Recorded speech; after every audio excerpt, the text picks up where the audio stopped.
Thank you very much. My name is Imran Ahmed. I'm Chief Executive of the Center for Countering Digital Hate, based in Washington, D.C. Well, after the evidence of the gentleman from Silicon Valley, I don't know about you, but I'm still not persuaded. I mean, you've got genocide in Myanmar, an act of domestic terrorism which ended with the Capitol being stormed, and yet apparently, job done, it's all over, nothing to see here.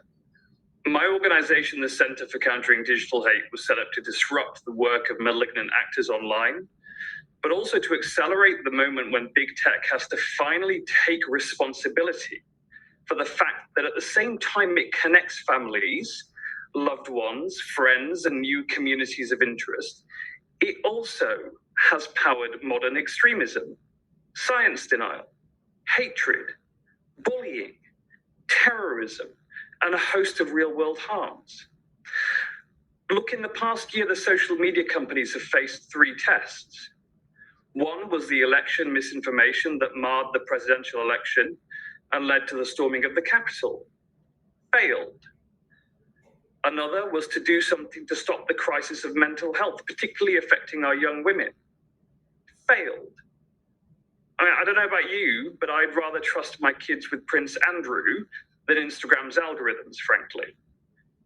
But the COVID pandemic in particular has laid bare the existing real-world harms caused by online misinformation and the systematic failure of social media platforms to protect their users from those harms.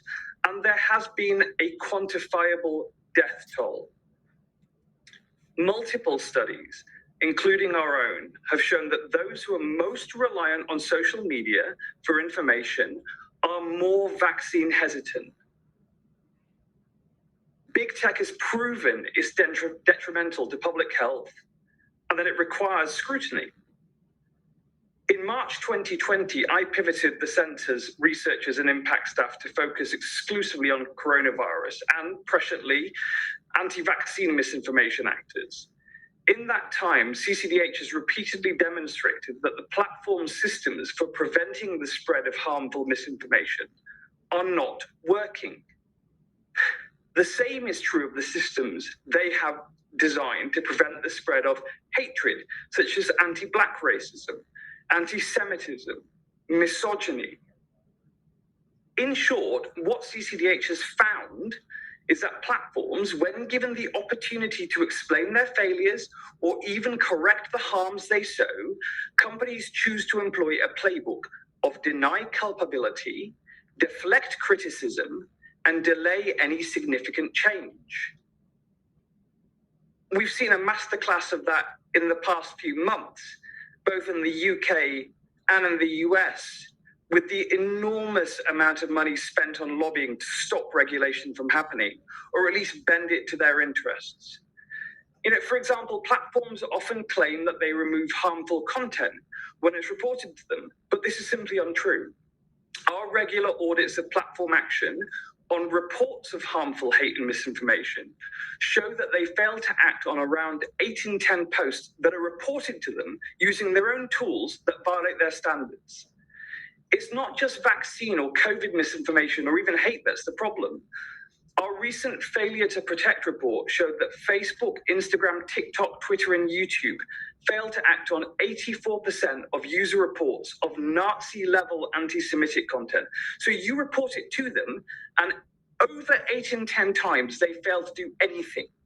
Facebook was the worst of all, failing to act on 9 in 10 reports, despite claiming to adopt stronger policies on anti-Semitic conspiracies and Holocaust denial in the last year. Now, look, last August, as countries around the world entered the second wave of the COVID pandemic, Instagram decided to start placing algorithmically recommended posts at the bottom of users' feeds. They hadn't taken even the most basic steps to prevent this feature, however, from promoting harmful hate and misinformation. Our report Malgorithm established a series of Instagram profiles following the accounts of wellness influencers, which received recommendations for disinformation from leading online anti-vaxxers who had already been repeatedly flagged to Instagram in advance of its rollout. Instagram was also shown to be driving a dangerous convergence of different types of harmful hate and misinformation. So followers of anti-vax accounts were recommended anti-Semitic content, QAnon conspiracies, and election misinformation. And in return, followers of far-right accounts were recommended COVID and vaccine misinformation. So this problem is not unique to Instagram. It's true of Facebook as well and all the other platforms. The fact that the platforms were amplifying anti-vaxxers and the disinformation they spread helps explain their rapid and unchecked growth during the pandemic. Tracking of 147 accounts for which CCH has been able to obtain historical figures shown that they've grown by 10.1 million followers since the end of 2019. Anti-vax accounts on Instagram grew fastest, adding 4.3 million followers. Moreover, despite having denied it when we revealed this was all confirmed by the Facebook whistleblower Frances Haugen. Leaked documents prove that Facebook staff knew their algorithms could send users down a rabbit hole of conspiracies in as little as 2 days. To be clear, mainstream social media platforms, the one we use, the one our kids use, namely Facebook, Instagram, TikTok, etc., are amplifying the problem of hate and misinformation and aiding and abetting those who break their rules. Big tech continually shifts the responsibility of content moderation to users and independent researchers like the Center with limited access to their platform, and then aggressively counters any critiques or findings that researchers unearth.